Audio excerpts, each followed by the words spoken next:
Sticks and stones may break my bones, but words'll never hurt me. Ah, the great lie of the playground. When we were kids, we'd say this mantra bravely while clutching our scraped knees and secretly plotting the perfect comeback. The jerk store called, they're running out of you. That would have been sweet. But the truth is that words do hurt. They can sting for years after the bruise fades. But just as surely, words can heal. One of the most remarkable statements of the entire Bible is the word, life and death are in the power of the tongue. This is really an unusual thought. Life and death are in the power of the tongue. This is especially a startling idea because most of us, if we're really honest with ourselves, have given very little thought or attention to our words, to the things we say. We've simply taken speech for granted. We learn to speak, for the most part, through no conscious effort. By the time we're old enough to understand these strange, powerful, and direful noises that we call speech, it has become simply reflex behavior, such as eating or chewing or breathing or coughing. We just talk. What is there to say about it? You just say what you want to say. So it hardly occurs to us that there's anything about speech to be understood. And most of us never really come to understand the power of speech all through our lives. We talk a lot about the art of conversation, and this is considered to be especially good manners for a social situation. The person keeps up a perpetual babble of nothings without ever giving any serious thought to what he's talking about, or whether the things he says have anything constructive or creative to add to the world or to the situation at all. In America, we have seen a great swing all the way from fad to serious preoccupation concerning dieting. An awful lot of folks are on a diet right now, and I wouldn't even ask for a show of hands because probably we'd be surprised at how many are. It depends on the time of the week. Sometimes we go on the diet on Monday and we're off it on Tuesday. But a watchword has been the nutritionist's axiom, you are what you eat. And certainly this is a very important realization, that what we put into our bodies has a tremendous influence on our health and well-being. And I'm sure a lot of us are giving much more serious thought to that than we did in previous times. But the student of metaphysics comes very quickly to agree with Jesus in his rather startling words when he says, not that which entereth into the mouth defileth the man, but that which cometh out of the mouth. In other words, what comes out of your mouth is really more important than what goes in. And of course, this seems to go against the grain with the diet faddists, but it really doesn't at all. It's an added thing. It's a supplementary consciousness, something that is equally important. Because our words definitely determine whether we have something or whether we have not. Whether we have or whether we have not. Because our words are the tools, the instruments by which we build our world. We shape and form our world according to our thought word. Just as in the beginning, the whole universe, the whole cosmos, everything that was and is in pure potential was formed by creative spirit God, so too do we form everything out of that invisible realm of spirit and bring it forth into manifestation through the power of our thought word.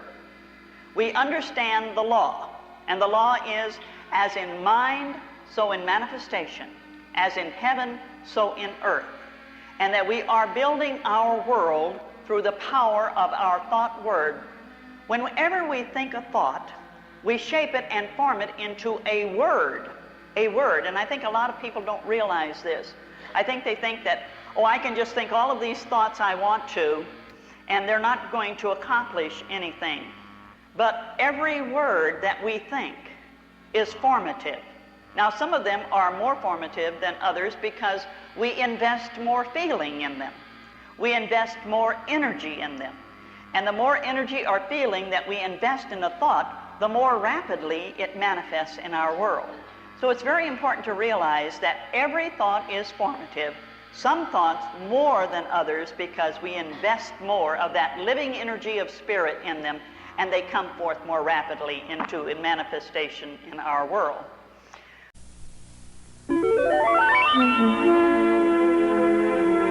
There is a power for good in the universe, and you can use it.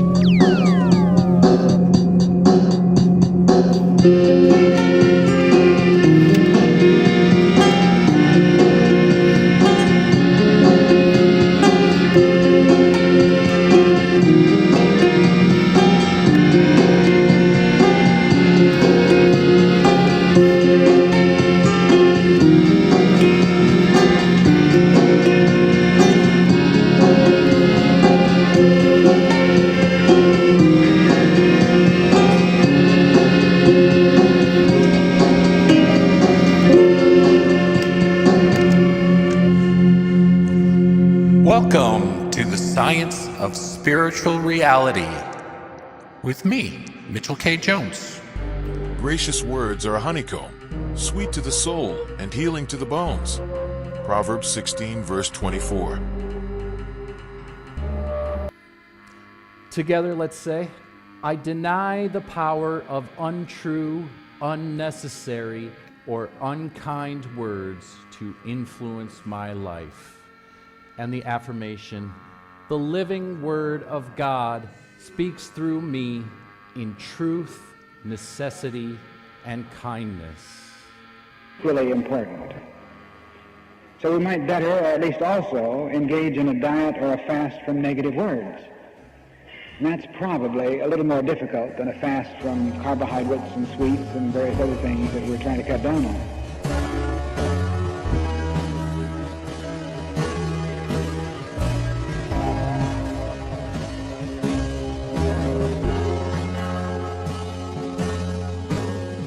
They can lift a soul, mend a friendship, and even transform a life. Well, what are words, metaphysically? Unity teaches that the Word is the agency by which God reveals himself. And words are the vehicles through which ideas take form. Ralph Waldo Emerson once said, "Words and deeds are quite indifferent modes of divine energy. Words are also actions, and actions are a kind of words." So Emerson demonstrates here that words are not just symbols, sounds, combinations of letters, but they're expressions of consciousness. The power of the word is not just in the sound of the syllables, but in the divine idea and the I am consciousness behind it. Words we can think of as liminal space in between divine mind and material 3D, lowercase r reality. Charles Fillmore writes in The Revealing Word that words that have in them the realization of perfect, everywhere present divine life are dominant in the restoration of life and health. So this means that every time we speak from spiritual awareness, we release creative energy. As it says in the Bible book of Proverbs, as a man thinketh in his heart, so is he. So, how do we use words? How do we use words that are spiritually effective? And how do we speak from the indwelling voice of the Christ? Sri Harold Klemp, the current leader of the Eckankar movement, although I hear tell that they're going to be choosing a new leader soon. But he gives us a simple test.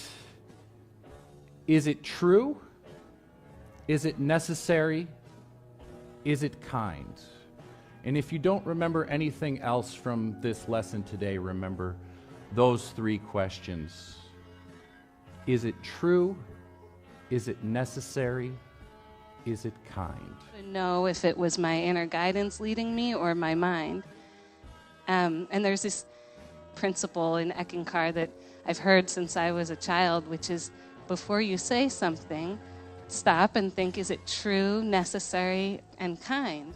And so as I tried to figure out what my inner guidance was saying, I developed these three similar questions for myself before I would act. And the first question that I would ask myself is this coming from fear or coming from love? So before doing anything, and in the example of calling back a friend, am I calling this friend or having this nudge to call the friend because I'm afraid if I don't call back, I'm going to forget? Or if I don't call back, I'll feel guilty that this person will be upset with me and I'm afraid of dealing with that consequence?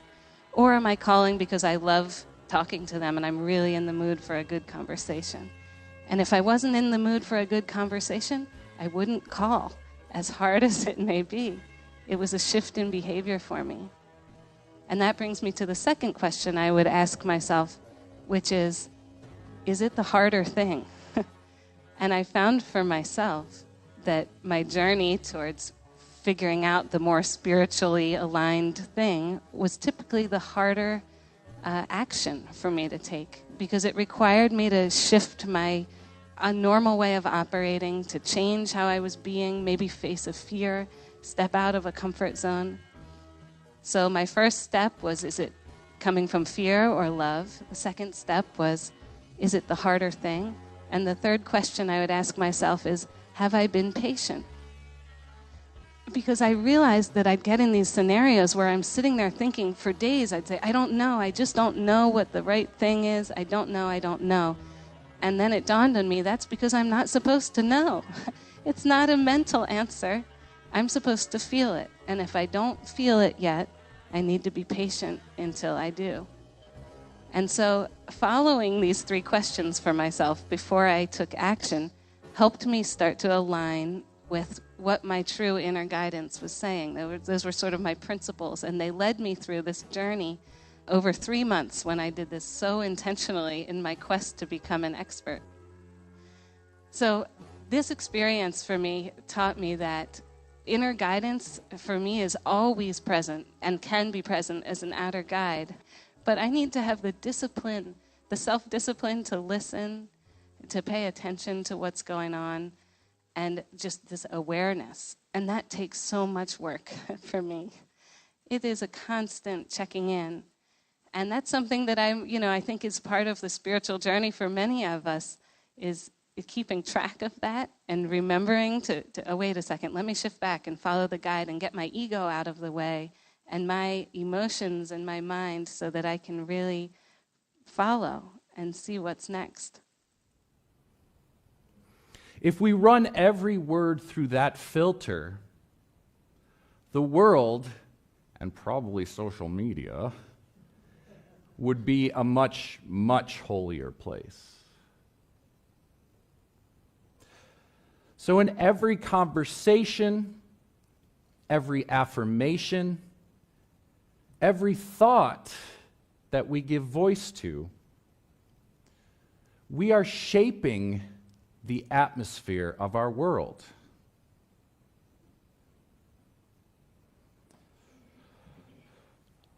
So the power of words is in the fact that they are consciousness in action.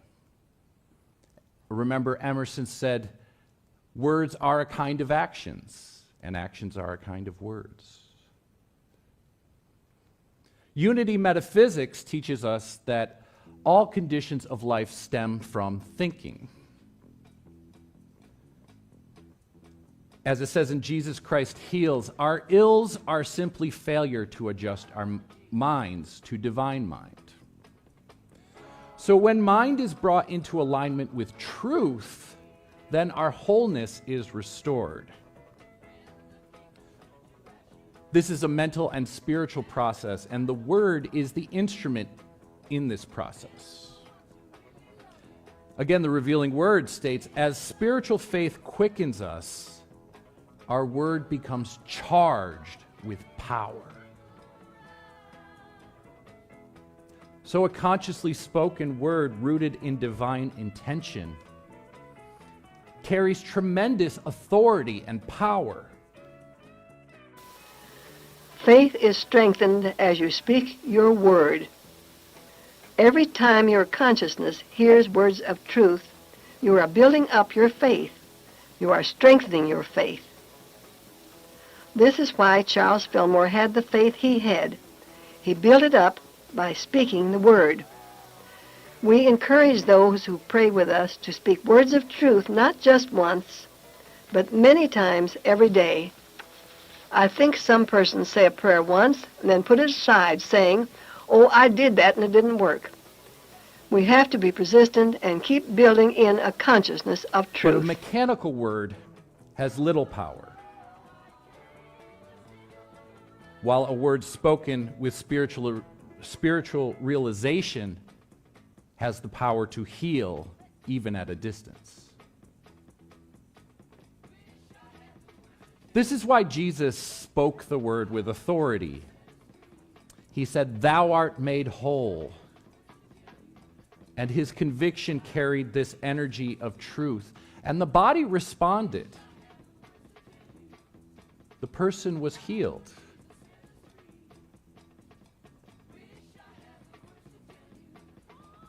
From Genesis, where it says, "And God said," we see that creation begins with a word, with the word, the logos, it's called, using the Latin term. The logos is the divine pattern, the principle of order and meaning that shapes the universe. So that we're not dealing with auto-conditioning. We're not dealing with saying a lot of things to make them true. We're not dealing with any kind of metaphysical abracadabra, the magic words that accomplish great things. Unless we understand this, we tend to feel that metaphysics is like the adult counterpart of the young person's trading baseball cards. The adults trade affirmations. Do you have a good treatment for arthritis? Hey, I'll trade you my treatment for heart ailments, okay? So we trade treatments and affirmations, and we forget the feeling that this little treatment, this little card that has these magic words, this can really change your life. Well, I don't want to cause anyone to be disturbed, but maybe I do. But the fact is that no statement of truth, no word of itself has any power in itself. Words do not have power. Now this is startling because it goes against the grain of everything we've ever read or taught, even some of the things that I teach. But we're saying this for a very particular effect. The words do not have power, but the words can be imbued with power if they're tuned in on the creative nonverbal word. The word is that which is nonverbal. It's the divine creative logos. And so your words have power according to the attunement of the power that flows forth from within you.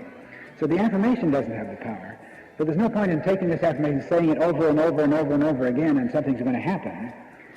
If you take this affirmation, and it is a very powerful device, certainly, the whole affirmative approach is a marvelous metaphysical approach to prayer, but you take this prayer or treatment or affirmation, and you speak this word, but you speak it reverently and quietly in the consciousness that this is not your word, it's the word of truth, and you're tuning in on it, and you're allowing it to flow like a water faucet is flowing, and you allow the flow to manifest through you. And so you don't speak the word powerfully and with great effect and authority and repetitiously. Remember Jesus said, avoid vain repetitions. Certainly a lot of religious people have overlooked this, and a lot of metaphysical people have too, because there's something about metaphysics that somehow seems to capture the consciousness of a lot of persons that if you say the thing over and over, in fact, I've heard some teachers say, speak this word 10 times over and it'll change your life. I don't care how many times you speak it. In fact, don't speak it at all. Just think it as far as that goes. But get yourself in tune with the creative flow, and then the Word has power because it is imbued, as the Scriptures would say, it's imbued from power on high. The divine process flowing through human consciousness, articulated through your words. It's a very subtle thing, you see. But the important thing is, the creative logos is a non-verbal process that we articulate in words. You see, if the word itself had the power, and if I use a word in the English language, somebody else uses it in the German language, it's a different word. We say, but it means the same thing. Well, of course, a lot of words mean the same thing.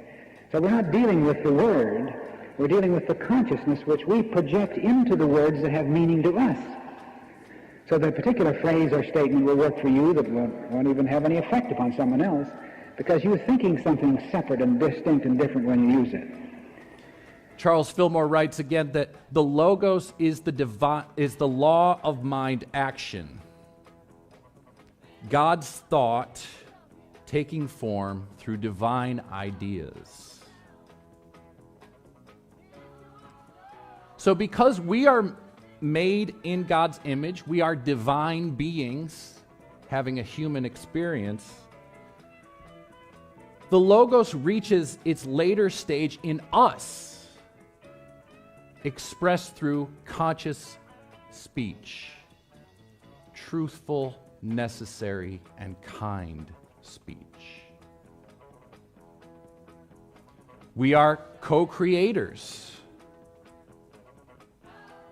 Our words are the channels through which divine ideas move into manifestation. Remember, I mentioned it's sort of a liminal space. When we speak a word, it's a seed that then becomes something in our world.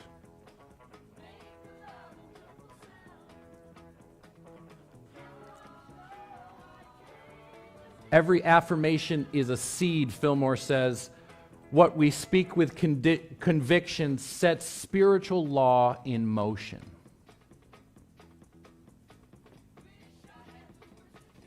But words aren't magic.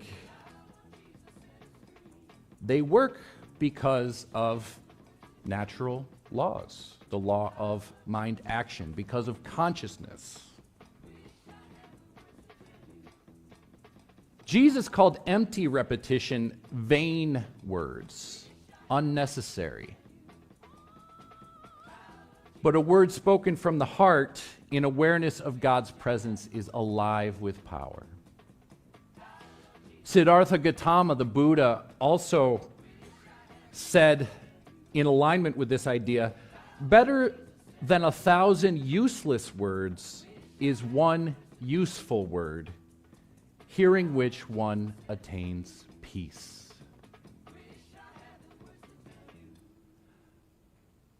And returning to Fillmore, the word is the seed that grows in spiritual substance.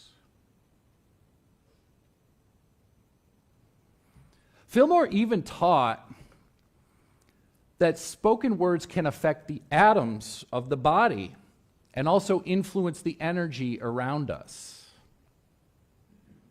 He says, every time we speak, we cause the atoms of the body to tremble and change their places. I think Ralph Waldo Emerson put this beautifully in his poem, Ode to Beauty, which, again, poetry is very deliberate use of words. It is the use of words to try and capture a feeling or evoke a feeling that we can all relate to and create a connection in that way. But Emerson says in Ode to Beauty, I hear the lofty paeans of the masters of the shell, who heard the starry music and recount the numbers well. Olympian bards who sung divine ideas below, which always find us young and always keep us so. So The word of divine ideas keeps us young, forever and always. Spiritually motivated words raise vibration, but reactive or fearful words can lower it. So therefore, you see, it becomes logical that it is simply not good sense to put into words or to formulate into verbalisms that which you really do not want to see manifest in your life. Now, you just stop and think a little bit about the typical conversations that pass between us and the typical expressions that come out of us in exasperation or in moments when we're off-guarded, the things we say, the things we put into words, things that we haven't the slightest desire to see manifest in our life, but we go right on saying them anyway. In other words, it's like playing Russian roulette. And every once in a while, the bullet comes into the chamber and pow! And then we say, how could this happen to me? God doesn't like me anymore. Now, since we're verbal creatures, constantly involved in communication one with another, it's vitally important, as the proverb says, to set thou a seal upon my lips, to really watch the words that come out of our mouths. Now, this takes a lot of discipline, because most of us have been totally verbally permissive. We talk about the permissiveness of young people in our day, and people have always talked about this, of course. Back in the days of Socrates, they were complaining about the permissive young people. But most of us are more permissive in terms of the kind of things that we say, the kind of statements we make, the kind of self-limiting cliches that we utter. And we're simply going to have to become a little more concerned about what comes out of our mouth, and it takes a lot of discipline. In other words, we must be watchful that we say the kind of things that we really want to say, the things that we really want to see manifest in our life, not the kind of things that we impetuously say out of force of habit. And these habit patterns run deep.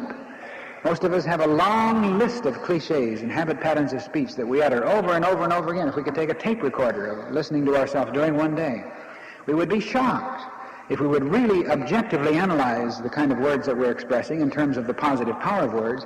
We would be shocked. We would almost wonder how we could have possibly survived when there is this principle, power, life and death are in the power of the tongue. Obviously, there's the grace of God involved, or else if all the words were held against us, we would have a rough time in our lives, because we say so many negative things, constant stream of negatives. It's almost as if we compete with one another to see how negative we can be. As a matter of fact, some people say, well, after all, I think you've got to be realistic. And usually the word realistic to the average person means to be negative. Let's be realistic. Let's be negative. Let's say some terrible things about one another. Let's be realistic. It's time we came to understand that true realism goes deep beneath the outward manifestation of life. If you're really going to be realistic about yourself, you're going to see yourself not by appearances, as Jesus said, but by righteous judgment. You're going to see yourself in terms of the divine potential that is within you. See yourself in terms of this divinity process, which is fundamental to you. So if you're really going to be realistic, then look beyond the appearance. See the truth. Don't be negative. And of course, that takes a lot of commitment to make that kind of change. Now, I'm not saying that we should simply mouth a lot of platitudes and be the so-called Pollyanna and always have something nice and pleasant and to say about everything, refusing to look at things as they really are. Obviously, we have to face up to certain needs. We have to be willing to recognize that occasionally I hurt, occasionally I need money, occasionally there's something in my life that is not working as it ought to work. It says in Teach Us to Pray, he who speaks forth the realization of God's perfection causes all things to arrange themselves in divine order. So again, words extend far beyond sound. They direct consciousness, they shift energy, and they align our circumstances in harmony with divine mind. But words can also wound. Oscar Wilde once said, "Actions are the first tragedy, words are the second. Words are merciless." When we're misinterpreted or judged unfairly, the temptation is to strike back. The jerk store called, they're running out of you. But unity reminds us, untrue or unkind speech has no root in divine substance, so it cannot endure. Truth has its own vibration. And even if only a few can hear it, they will recognize it. So then our task when confronted with unkind, unnecessary, and untruthful words is to remain rooted in integrity. We let our words and our works speak for themselves. And by this, we outlive criticism through our excellence, our sincerity, and most importantly, our love. An old Arab proverb says, "Dogs bark, but the caravan moves on."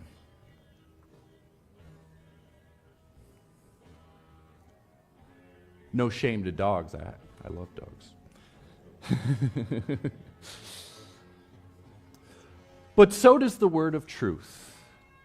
Calm, steady, and undisturbed, moves on despite the barking.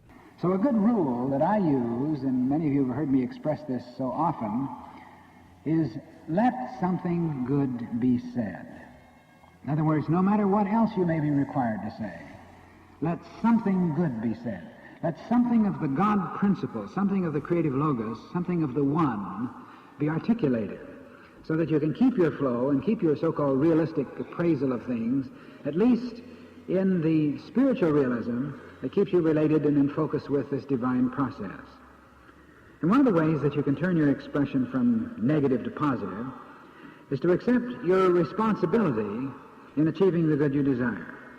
In other words, one can usually feel pretty outside of it all when he's sitting in his office and he looks around him and he sees how negative people are and how confused the office is and how outrageous is the kind of performance of the co-workers and how excessive are the demands of the employer and so forth. And he can say, well, you know, this is a terrible place to work.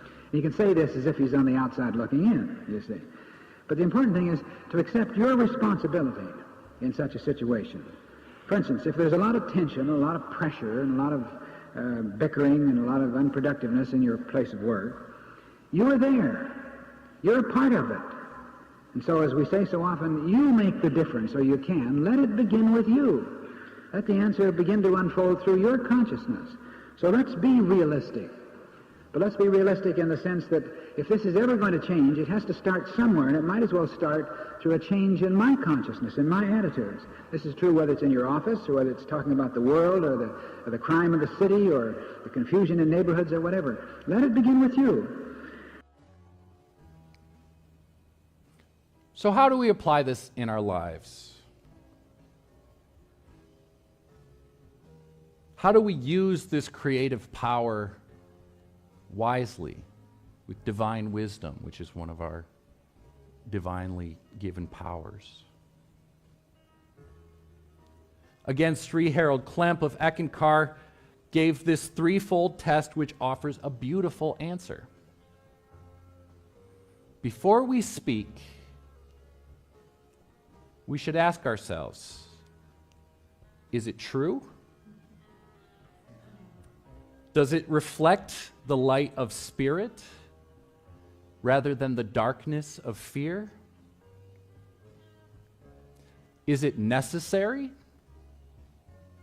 Does it build up, heal, and bless rather than scatter and confuse? And is it kind?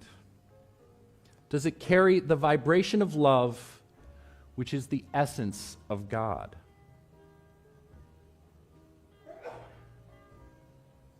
Harold Klemp says, if the answer to any of these three questions is not yes, you do well to reconsider your actions and your words.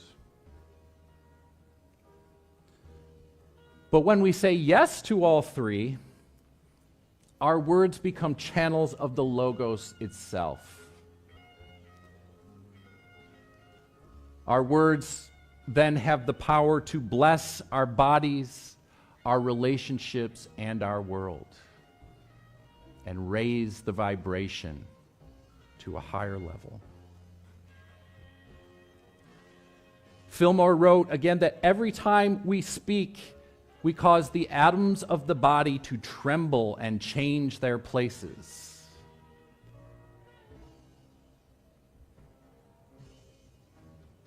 So the spoken word literally reorganizes substance and matter, which divine substance is, in my view, a finer form, higher form of matter.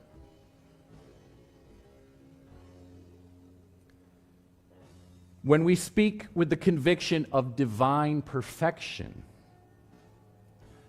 we bring conditions into harmony with that perfection.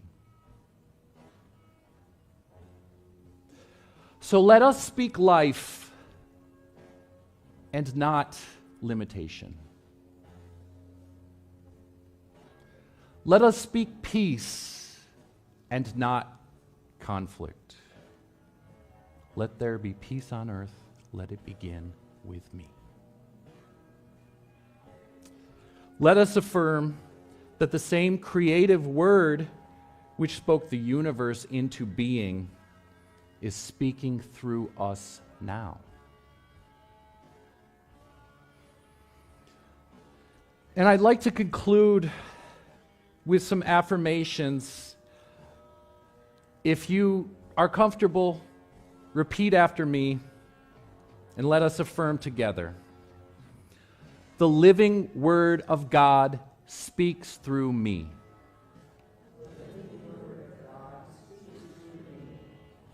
My words are true, necessary, and kind.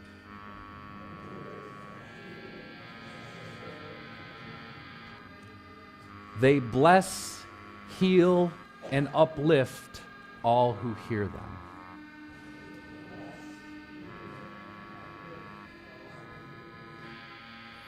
Through the Christ within, we find out what we are manifesting in our world by listening to our words. Now, we don't just listen to the words that we're speaking audibly, although that's very important, because we are speaking a lot of words audibly which are not constructive. We speak a lot of words that say, oh, I don't have time to do that. I don't have time to accomplish what I need to accomplish. I don't have the strength. I don't have the strength to go on. I don't have the strength to be and do what I want to be. I don't have the energy. Golly, I'm just worn out. I'm just dragging around. I don't have enough strength or energy to go on. How many times do we hear ourselves saying that? Or, well, I don't have the money to do that. I don't have the money to do that. I can't do that because I don't have. I don't have the knowledge. I don't have the background. I don't have. And you know what? You don't have. The words that we speak are formative. Now, I'm not talking about being Pollyanna and saying that we have something when we don't have it. But what we have to begin to do is recognize that we do have abundance now. We do have abundance now. We do have a manifestation of good in our life now. But we can have more. We can have more. So we need to begin to form an attitude that says, I have this, but I am going to have more. Do you see the difference? Because we often center in and focalize in on the idea of the have-nots. The have-nots. We tend to center all of our energy on have-nots, and have-nots are nothing but empty holes into which you can keep pouring all of the thought energy of your mind, and it will never be filled because it's a bottomless pit. It's a bottomless pit. So what you really need to do is work with the idea of the abundance that you have now. 1 penny can be abundance. 1 penny can be abundance because it's good. If you look at that penny and see behind it the idea of in God we trust. In God we trust. So you begin right where you are with the idea of the abundance that you have, and you begin to speak words of having plenty of time to accomplish, to be, and to do everything I need to do, having all of the strength and the energy within me, the potential for experiencing and expressing wholeness of mind, wholeness of body, strength, energy to do and to be. Knowing that money, I think Ernest Wilson was the one who said this a long time ago. He said, money is the easiest thing in the world to manifest. And a lot of people would say, what do you mean it's the easiest thing in the world to manifest? It really is. It really is. Because there is a superabundance of money in the universe. There is a superabundance of money in the universe, and we can manifest it by attuning our thought to it. But there are other things such as health, such as peace of mind, and things like that, and harmonious human relationships that take a little bit more work. You know, you can always manifest money, but some of these other things take a little bit more work because they have come forth out of an accumulation of thoughts and feelings which are manifesting in our world and which are pretty hard to give up, which are pretty hard for us to give up, pretty hard for us to eliminate and to let go. Christ within, I speak the word that brings forth life, love, and harmony.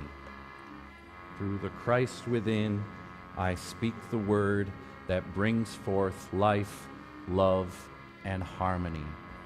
And so it is. And in dressing up our speech, there's another aspect too, because as I said, the creative logos is basically nonverbal. We articulate it in words because we're verbal creatures. But another aspect of it is to pay very close attention to the voice and to intonation. I don't mean putting on oratorical affectation, but simply so that your speech properly represents you. In other words, when Paul says, stir up the gift of God within you, I think it might also apply to the animation and the vitality of the voice. For instance, just note how quite often the voice comes across the telephone when you dial a number and a person says, hello. Now, what kind of a response is that? What kind of life does that seem to suggest? What kind of a self-image does that seem to indicate in terms of the individual? I'm not saying that one should be affected, but I think quite often we do not allow our voices to really come up to the standard of what we really feel within ourselves. And the voice has a tremendously important part in the life that we project. How would you sound if you really were in the flow of life and love and power? How would you project yourself if you really did feel that you were alive, alert, joyous, and enthusiastic about life? So this is something that I think we need to consider very seriously in this matter of setting a watch on our lips and stirring up the gift of God within us and dressing up our speech. Prepare yourself for all conversation, all kinds of communication, and certainly of prayer and treatment or whatever. Listen within, identify with the inner light, and then with a glow in your face and a sparkle in your eyes, an enthusiasm in your manner and tone, let something good be said. Let the positive power of the dynamic creative logos within you be projected into your words. Get the idea of communicating with people, with situations on a one-to-one basis. The one, the dynamic, the divinity within me salutes and relates to and does business with the one, the dynamic divinity within you. Depth to depth, life to life. And in this way, your words will be a part of the divine flow, but your words will never get in the way. You see, sometimes even metaphysical words can get in the way if the words are expressed out of a feeling of a rote learning process, and I don't really understand what I'm saying, but if I say them enough, something's going to happen. Sometimes the words will get in the way of our own creative flow. So get this idea of dressing up your speech and letting the positive power of the creative logos be expressed through you in all that you do, disciplining yourself to speak the creative words and say the kind of things that you want to see manifest in your life. Know that someone is thinking of you.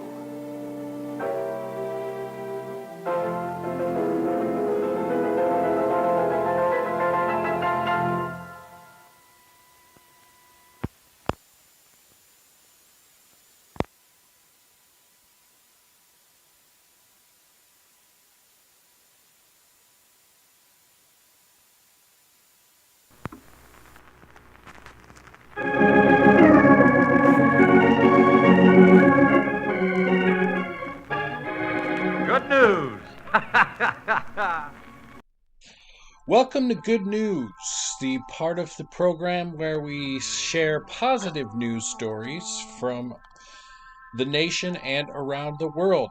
Tonight we have 5 stories of renewal, connection, and hope that are all recent and all uplifting. The first is a story from November 14th, 2025, the return of the bison. In the world's oldest national park, Yellowstone National Park, scientists report that about 5,000 bison are once again roaming expanses of grassland across a 50-mile corridor. A study published in Science in August shows how their grazing, trampling, and fertilizing is restoring ancient ecological patterns. Plants in graze zones grew as robustly as untouched areas and were 150% richer in protein. Ecologist Bill Hamilton calls it a reawakening of what has been there in the past. The return of the bison is reminding us that nature's oldest rhythms still hold power when we give them space. 2. The First Dogs, November 14th, 2025. Also in Science, researchers examined more than 600 ancient and modern canine skulls and ancient dog genomes from Eurasia. They discovered that distinctive dog skull shapes appeared nearly 11,000 years ago, and that dog diversity exploded soon after. The assumption that all dog variety comes from the Victorian era is wrong. These findings remind us that humans and man's best friend have been shaping each other for millennia. Third, reptile communal living, from April 30th, 2024. A discovery in South Africa found that fossils of the reptile Procolophon trigoniceps found in burrows suggest communal living some 247 million years ago. Adults and juveniles shared tunnels likely to survive extreme drought and deluge cycles. It's a vivid example that the impulse to connect and protect one another is baked into life and evolution itself.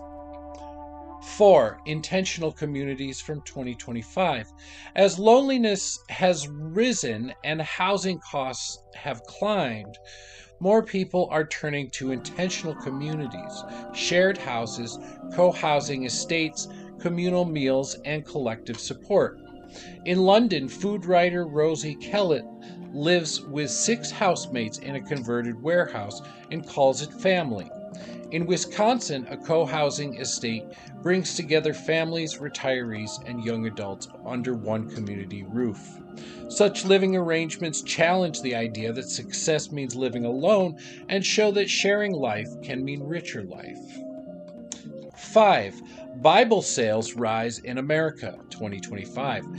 In the U.S., Bible sales are up 20% in 2024 and another 14% in 2025 so far, about 18.4 million copies. Publishers report many first-time buyers, younger readers, and people seeking meaning, comfort, or answers in an uncertain world.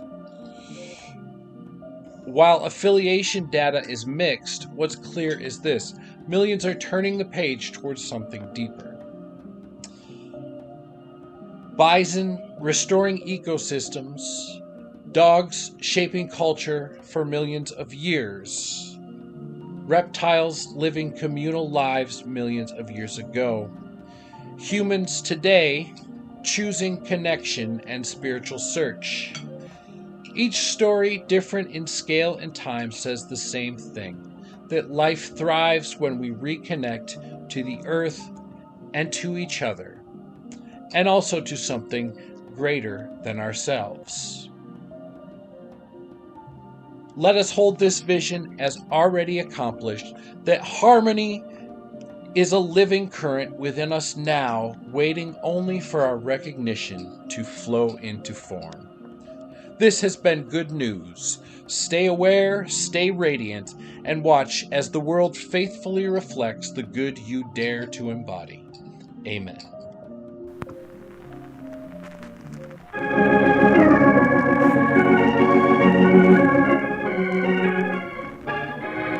Good news.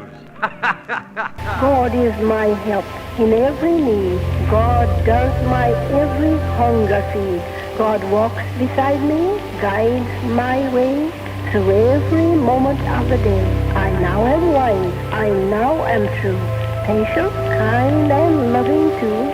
All things I am, can do and be through Christ the truth that is in me. God is my help, I can't be sick. God is my strength unfailing quick. God is my all, I know no fear, since God and love and truth are here. Amen. For this week's Metaphysical Meditation, we have Sharon Poindexter's audio cassette Words of Life Part 2, Relaxation and Visualization from 1997.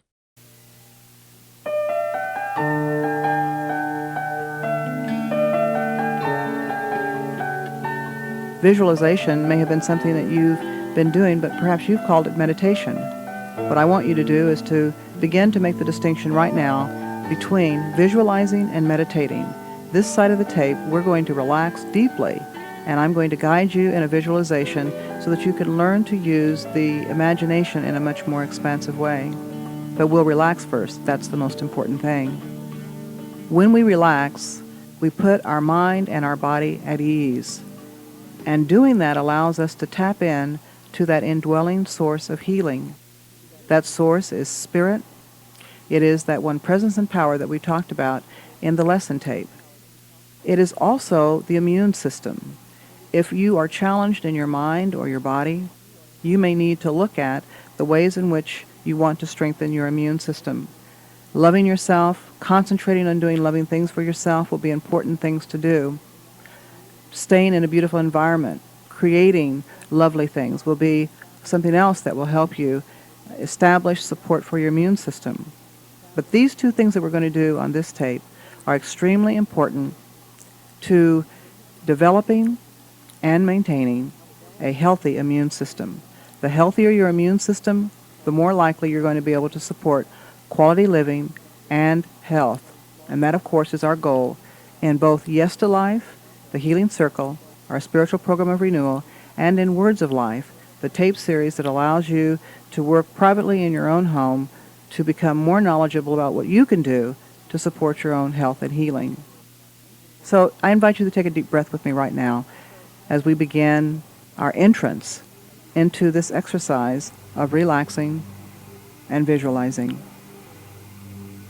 This breath that you're taking deeply is one that I invite you to take through your mouth, to breathe deeply in through a gently opened mouth so that you have an awareness of that breath passing over your lips, your teeth, and your tongue. Breathing in very, very slowly and deeply, and then letting the exhale go out the same way. Becoming aware that your breath is a part of you, that you are one with your breath. Your breath connects with that one presence and power that is God in you, and that immune system that is a wonderful symbol of the presence and the power and the love of God that is within us. Take one more deep breath that way through your mouth, and exhale also through your mouth. We're going to make a shift. This time, let your eyes be closed. And you can be reclining or you can be sitting. Doesn't matter which. Just provide for your own comfort. Let your breath come in through your nostrils. Breathing in slowly to the count of 3. In through your nostrils. Let's count and breathe in. 1, 2, 3. Hold it for a moment. And then exhale through your mouth to the count of 5. 1, 2, 3, 4, 5. And now relax.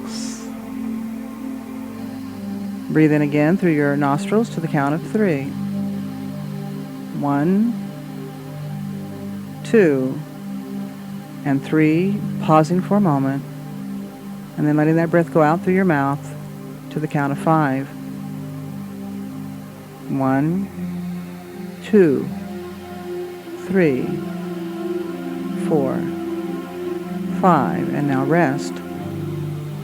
As you are exhaling and getting to that place of resting,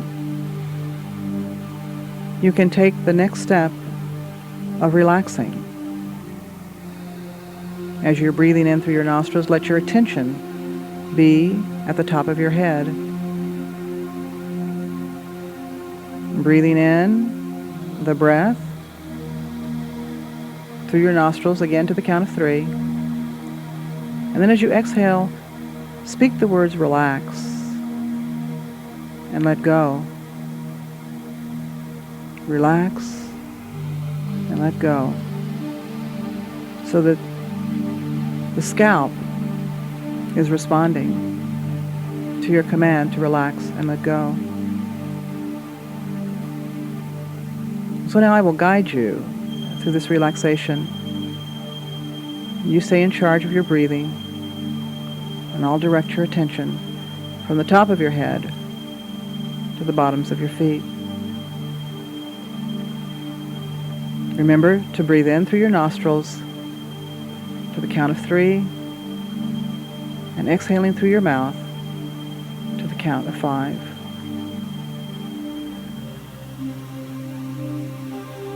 As you continue that breathing, allow your attention to be at the top of your head again.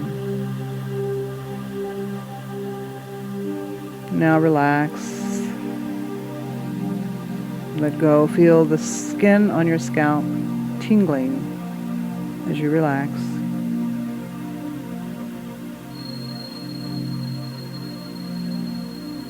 Your attention is now being directed to your forehead and the center of your forehead. Relax. Let your brow be at ease. Let go. Allow the creases to be smoothed out.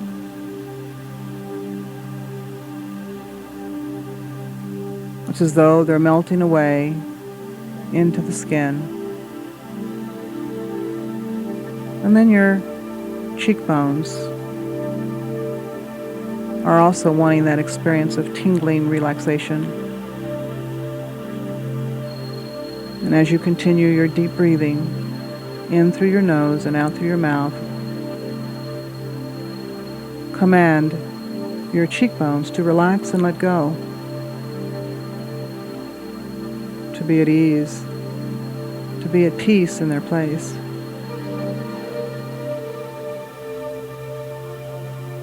Now your jaw.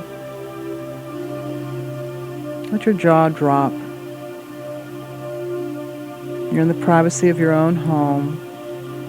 No one's there to disturb you or distract you, so just let your jaw drop so that your mouth is open.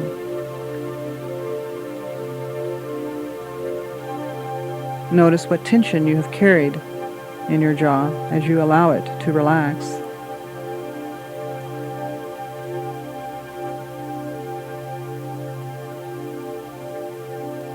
Tighten your jaw right now by putting your teeth together and squeezing very tightly. And now drop your jaw. Relax. Relax. Your shoulders. Lift them. Shift them about. Continuing to deep breathe, command them also to relax, to let go of the day's tension, the moment's pressure. Just relax shoulders. Be at ease and let the relaxation of the shoulders melt down into the muscles of the back.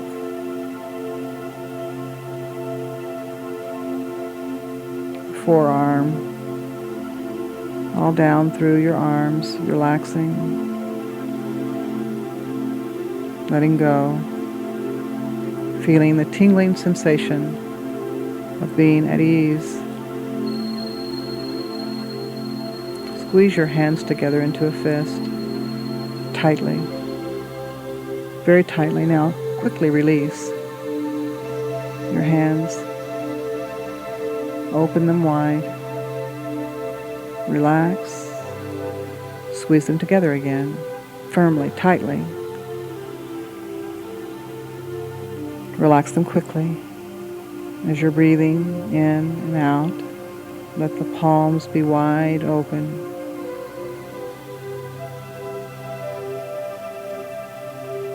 Let your hips relax in your place of seating. If you've been holding tension in your buttocks, let that tension go now.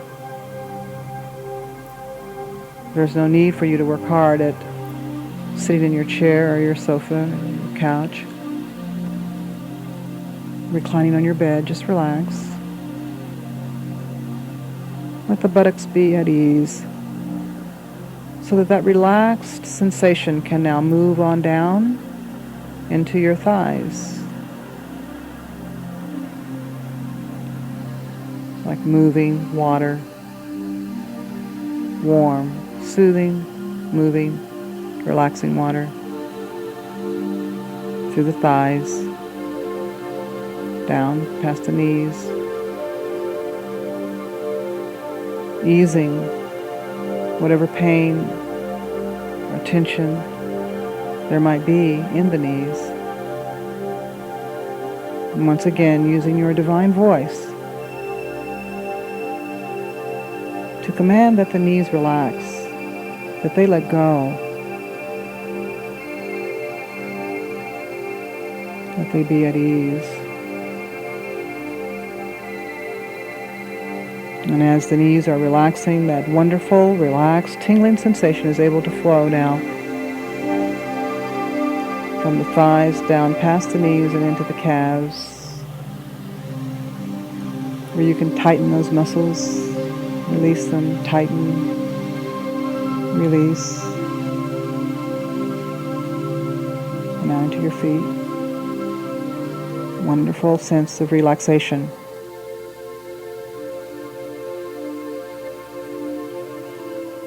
Now that flow of energy that's begun to flow, beginning as it did at the top of your head, is now flowing with an uninterrupted stream from the very top of your head down through your body and now out through the bottoms of your feet. Imagine, if you will, a golden stream of light finds its way through your body and out through your feet into the earth. Picture yourself now standing in a beautiful field where the grass is perfectly green and perfectly groomed. And this energy that you have released through relaxing is flowing down through your body like tree roots would flow down into the earth. You, like a tree, are finding yourself planted deeply, securely in Mother Earth. You, like the tree, are finding yourself surrounded by the nourishment of the earth.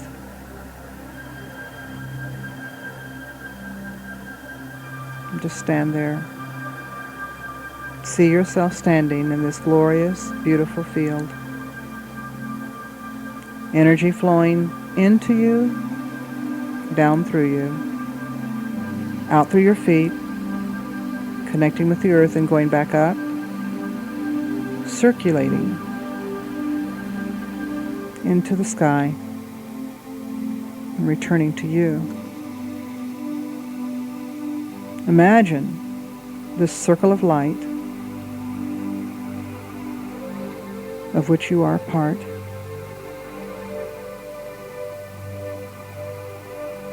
the circle of light, of which you are one, strengthens your immune system. It provides your body with the support that it needs to be whole and vital and healthy and strong.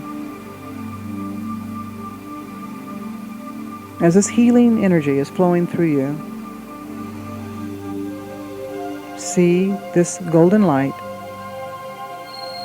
igniting life in every cell of your body, every organ, every function of your body.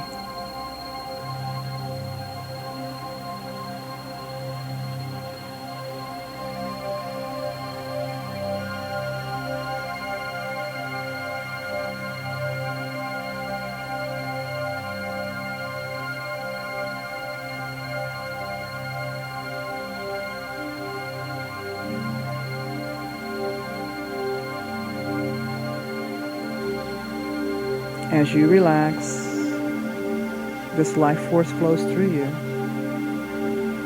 quickening the presence and power of healing within your body.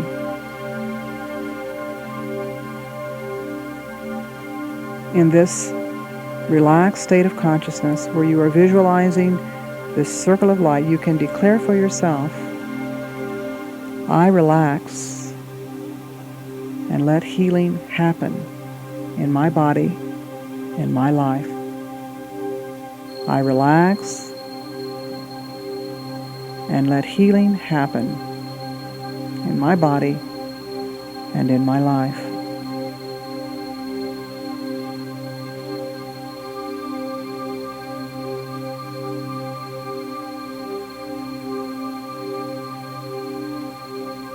Now let your attention be back behind your eyelids once again. With your full attention back behind your eyelids, say out loud, I relax, and let healing happen in my body and in my life. Taking a deep breath, releasing that breath and opening your eyes now. And saying once again out loud, I relax, and let healing happen in my body and in my life. And then finally, stretching your hands above your head, stretching your feet, and breathing deeply, declare, I am relaxed, and I am letting healing happen in me right now.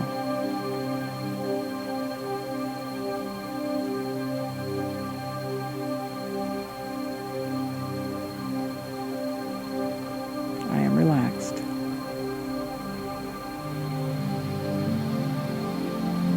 And so it is.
Father, who art in heaven, hallowed be thy name. Thy kingdom come, thy will be done, in earth as it is in heaven.